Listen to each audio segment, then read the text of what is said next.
It now gives me great pleasure to introduce our second speaker this morning. That's Tom Mundy, who's National Director and Head of Research of JLL, who will be speaking on what are the prospects for the investment landscape.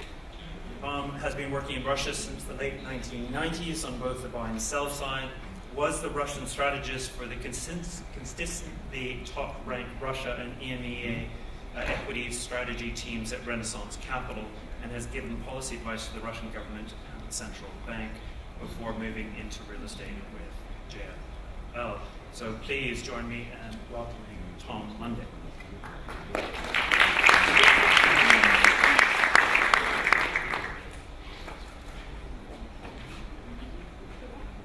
Доброе утро. Я прошу прощения, я англичанин, но я говорю на русском, но я прочитал бы на английском. Презентация на английском. I think we've got 15 minutes. So what I wanted to do was keep it quite kind of tight and talk about 9 key points.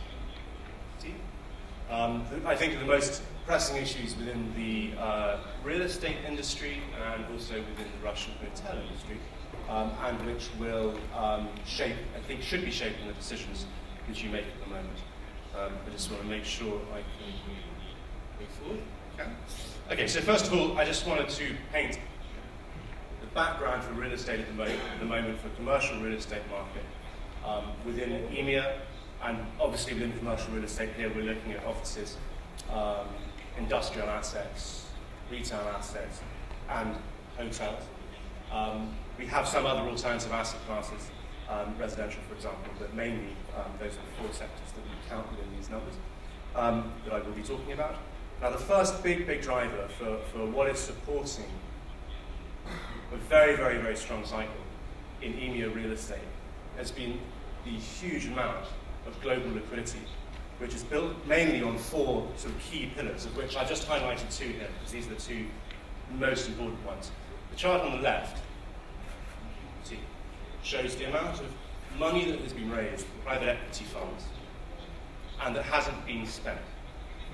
There is a huge amount of what we call dry powder, which has been flowing into commercial real estate assets through this post-GFC cycle. Now, if you look at that number as a total number, you have something like $250 billion of unspent capital. If you leverage that up, say 50%, roughly speaking, you get to around $500 billion.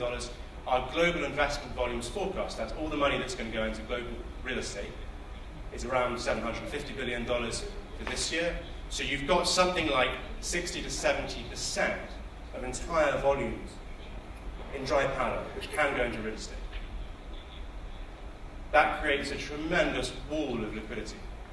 The chart on the right-hand side looks at pension funds. That's the second big pillar of liquidity which is supporting real estate at the moment. As global interest rate, as global yields have fallen, let's say benchmark yields, German bunds, UST, or UK gilts, the hunt for yield from pension funds has become increasingly focused on real estate. And if you look at what I've done here is look at 5 sort of key benchmark pension funds. The Japanese, the Norwegians, the Koreans, Canadians and CalPERS in California, and looked at their current allocation to real estate. So for example, Norge Bank Investment Management is at 2.7%. They've gone up from 2.2% over the last 6 months, added another $4 billion of liquidity to the market.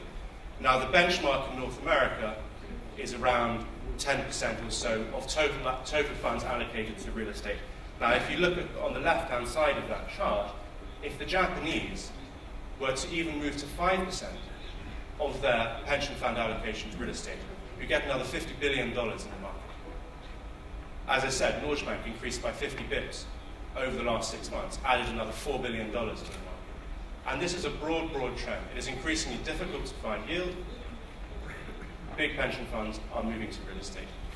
2 other pillars that I don't have on this slide, but I can mention, are emerging market capital outflows. This year we'll have record emerging market capital outflows. Money has been flowing out of, for example, China, mainly into residential. It has been flowing out of Russia, where possible, into safer yielding assets, particularly in EMEA. And finally, sovereign wealth funds, and particularly in the real estate market. Sovereign wealth funds have become very, very active over the last 2 years or so. And some of the really big portfolio acquisitions that we're seeing in the market are being done by sovereign wealth funds. Where are we in the cycle? As you may be aware, real estate's hot. It's hot globally, very, very hot in Europe. What I've done here, it's a slightly complex chart, but actually it's fairly easy to read, is I've looked at the yields for prime assets in EMEA. Moscow is out on the far right-hand side, and the little red line is the current yield for a prime asset, typically offices, but also retail units. So if you were to look on the left-hand side, you'd see London shops. That's the yield on a shop on Bond Street, 2.5%. That's a record low. If you look at the bar, that's the yield from peak to trough that we saw in the last economic cycle from 2007 to 2009 during the last peak to trough of the real estate market. So you can see on the left-hand side, developed markets are really quite well priced right now. But if you look on the right-hand side, you can see that yields in markets, in emerging markets, and Russia stands out, are well off where they were in the last cycle. So where you want to find value, you would find it now in emerging markets, because developed markets have had so much money coming into them. Now, I purposefully don't have hotels on this, because the hotel market is not really deep enough to find a comparable. So what I would ask you to do is look at the yields you are seeing in your sector. Put that on that chart, and I think you'd still find there is significant value in hotels in emerging markets. Our thesis is that all this global liquidity has to find a home. That private equity money has to find a home. It's very difficult to return unspent capital to investors. So our view is that money has to flow somewhere. It can't all be absorbed in emerging markets. A lot of it will go to secondary assets in the UK, for example, like Manchester or Birmingham, or in France it would be Lyon, or Hamburg, for example, in Germany. But there is sufficient capital to be absorbed in emerging markets for investors who want to move up the risk curve. And increasingly we are seeing investors moving further and further up the risk curve to get high yield. This brings the discussion back a little bit more to specifically to real estate, and then puts hotels in the context of real estate investment volumes. The grey line is the quarterly growth in investment volumes. Is the quarterly absolute amount of investment volumes in EMEA real estate in dollars, in millions of dollars. So you can see that this quarter, Q3, this is up to date, we had about $65 billion coming into real estate, into EMEA commercial real estate. If you look at the red bar, that's the proportion that's going into hotels in EMEA. So you can see, first, that the growth in volumes into real estate has been significant from the base in 2009. We're almost back up to where we were in 2007 in terms of total volumes. But what I think is really interesting is how hotels have gone from around 5% allocation to around a 10% allocation. So that's a huge, not only are absolute numbers growing, but the proportion of money going into hotels in EMEA is growing as well. Around $20 billion has gone into hotels in EMEA since the start of the year, out of $60 billion globally. Occupancy, generally speaking, is back to pre-global financial crisis levels. Private equity firms have been extremely active, $4.2 billion of private equity transactions in the third quarter. And in the UK, in particular, 39% of all transactions now are private equity firms.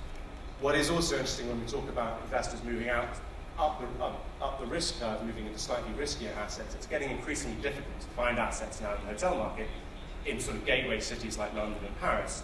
There's been a tremendous growth in investment volumes in Italy and in Spain, 92% and 55% year-on-year growth for the first 9 months of this year, respectively. So you can see the thesis that we were talking about earlier, which is investors moving up the risk curve, is actually happening.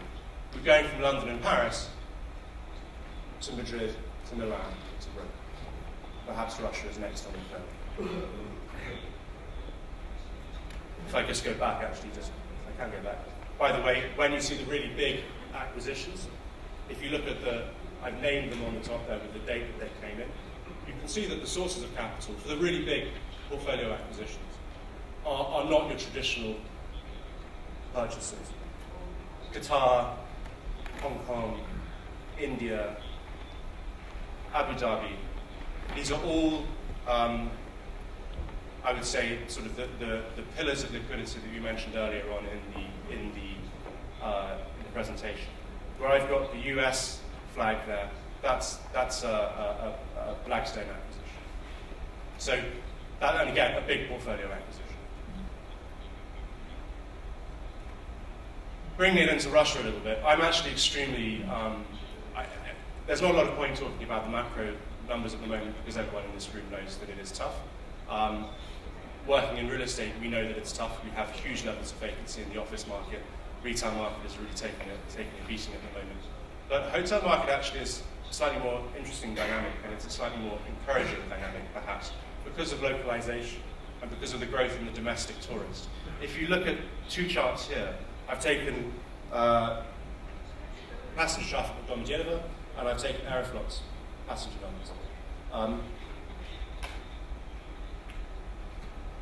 Both of these show the same dynamic, which is fewer and fewer Russians are going abroad for obvious reasons. More and more Russians are traveling locally, traveling domestically. It's a fairly straightforward figure. In fact, if you look at Domodedovo, it's a very, very stark figure. 23% drop in international travel and a 12% rise in domestic travel. A lot of that has to do with, it's very easy sometimes to be critical of some of the infrastructure developments that have happened in the last 4 or 5 years in Russia. But a lot of that is because domestic tourism infrastructure is so much better than it used to be.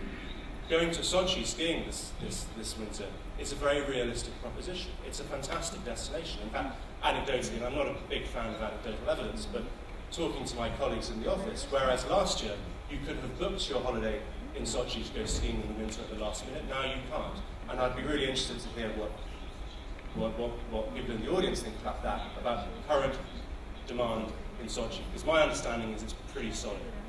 And it's taking up a lot of that travel that would have gone forward. If you look at the next chart, this says sort of the same thing, but does it in a bit more of a dramatic way, and it's a little bit more forward-looking. The chart on the left-hand side shows where Russians go on holiday.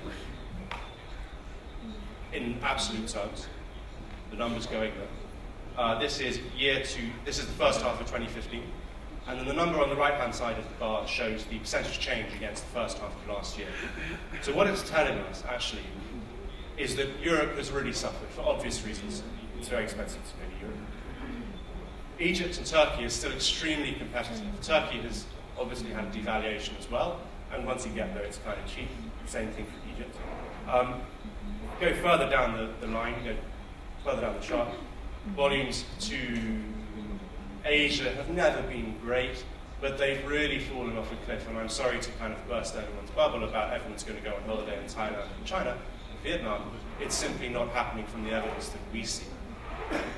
It doesn't help that China is pegged, the yuan is pegged to the dollar, so it is actually quite an expensive destination. But saying that, a lot of Asian currencies have had strong devaluations as well, certainly this year, and tourism hasn't picked up there either. The chart on the right-hand side is numbers taken from an interview in TASS, looking forward at the numbers of Russians who have booked their foreign holiday for the new year. In 2013, 150,000 Russians went on holiday in the new year. Internationally, this year it's expected to be 30,000. So what I'm trying to do here is paint a picture that's not overtly negative. It's clearly a difficult environment for Russians to go on holiday when it's so expensive. But what is really good is that volume is being taken up by what has been an improved domestic infrastructure. The final thing I would just note on this is that this is having a major impact on the airline industry, and that doesn't help either, because domestic carriers have really suffered. 45% of all the airlines that closed down this year have been Russian. Last year, 44% of all airlines in the world that closed down were Russian. So when you've got companies like Transaero, for example, coming out of the mix, again, it makes the market tougher. You go to the next slide. I want to sort of then bring it in a little bit to what's actually happening in the real estate market in Russia in terms of occupancy and in terms of RevPAR, so two key metrics. If our thesis is that Russians are holidaying abroad, not holidaying abroad so much, but are holidaying in Russia, then that needs to be supported by the evidence that we're seeing in the hotel industry. And it is. There are 3 points that I would make. First, look at occupancy in the St. Petersburg luxury market. That's the bottom left-hand chart. That's the grey line on the bottom left-hand chart. It is doing really, really well. And it's doing really well compared to 2008. I mean, if you want to make comparisons about this being an economic cycle, which is as bad as 2008, in some ways it is, but in terms of occupancy, it's not being felt in St. Petersburg. The second point I would make is that the market is moving up. So when you've got travelers, for example, coming to Moscow, who've gone to a mid-scale hotel, it now looks like they're using their FX travel allowances to go upscale. And indeed, that's supporting relatively strong occupancy levels in the Moscow luxury market. And finally, RevPAR. RevPAR in ruble terms, is pretty decent. But the issue is not actually now of RevPAR so much in ruble terms. It's about the margin given FX costs. If you look at the Moscow luxury market, the $266 room that you would have got in 2012 is now worth $146. So although your RevPAR is being well supported, in fact, in some areas growing in ruble terms, in dollar terms, it's still taking a massive whack. So the issue for me for the hotel market is not about volume. There is volume and there is depth, but there is not margin, and that's going to be the main challenge for everyone who's going through. The next slide is actually a fairly brief one, and I'm sort of saying, the Asian story hasn't really happened. Well, it hasn't happened in lots of ways. Foreign investment from China into Russia is pretty anemic. Overall trade volumes between China and Russia for the first half of this year are down about 30% on where they were last year. So again, not that exciting. But what is interesting is the number of Asian tourists who are coming to Russia and taking up that mid-scale to budget hotel sector. The top two chunks of this chart are rather vague, so you can't see them very well, but it doesn't really matter because it's the grey and the red numbers that really matter. The Asian tourist took up 32% of the market in 2012. It now accounts for 52%.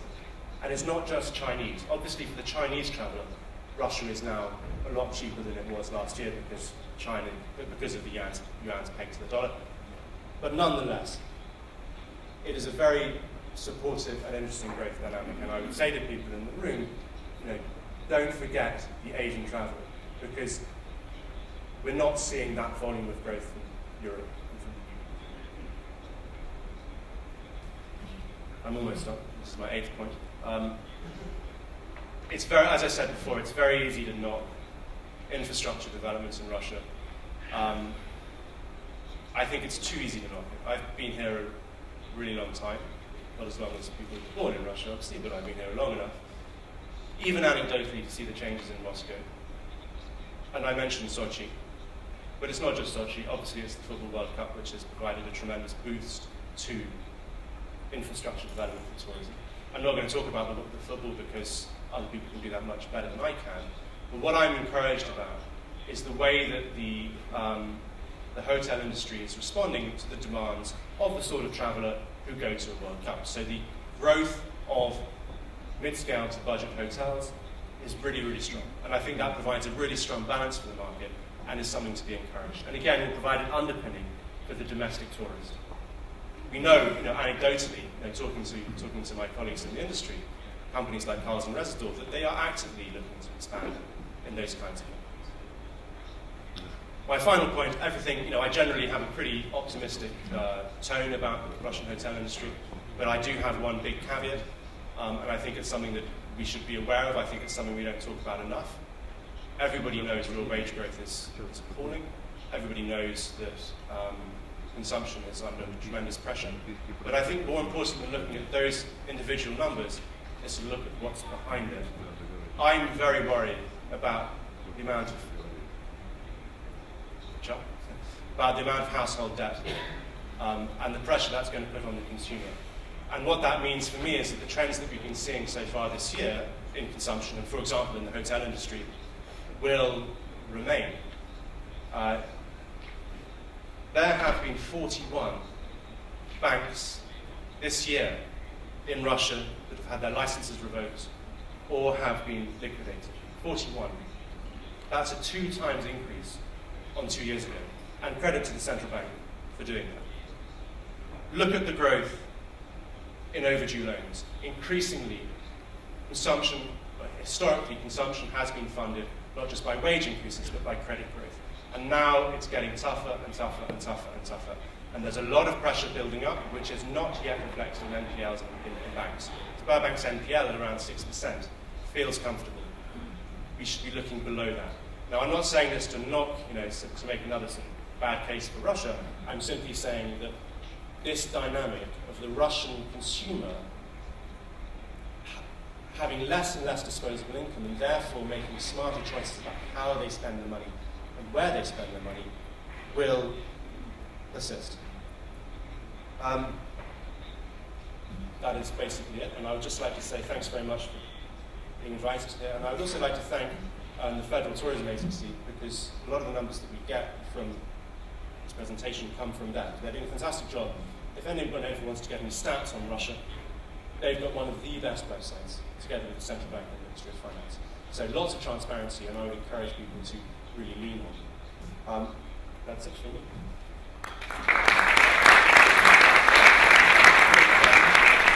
Great, thanks very much, Tom. Just a quick question for you. You're talking to begin with that investors are moving up the risk curve when it comes to property. Pension funds are increasing their allocation to the property sector. Does this give you concern at all that everybody's looking for, these investors are looking for yield, like you're mentioning there about the residential side? Are we going to come to a bit of a crash at some point? Yeah, that's the question we're all asking ourselves. Are we seeing what we call irrational exuberance in the market? Not yet. One way of tracking this is looking at the amount of due diligence that investors use when they buy an asset, particularly in markets where yields are priced back to sort of cyclical lows. We don't really see that. But the reason why we don't see that is because the yield gap is so wide. Because cost of debt adjusted for inflation is practically it's 1.5% in the UK. In real terms, that's what you can borrow at. So if you're a Korean pension fund and you're buying an asset, a prime London office at 3.5%, you're getting capital value growth and you're getting some yield and you're getting some rent when things get when inflation starts to pick up. So it's a very good question. Are we there yet? Is what you're asking in the cycle. Not quite, but we're getting there. And I think probably within 18 months or so, we'll start to feel the market getting a little bit more toppy. Certainly, no one is pricing yield compression at the moment. It's much more about rental growth. That is what is the driver. Okay, great. All right. Please show your appreciation to Tom Mundy.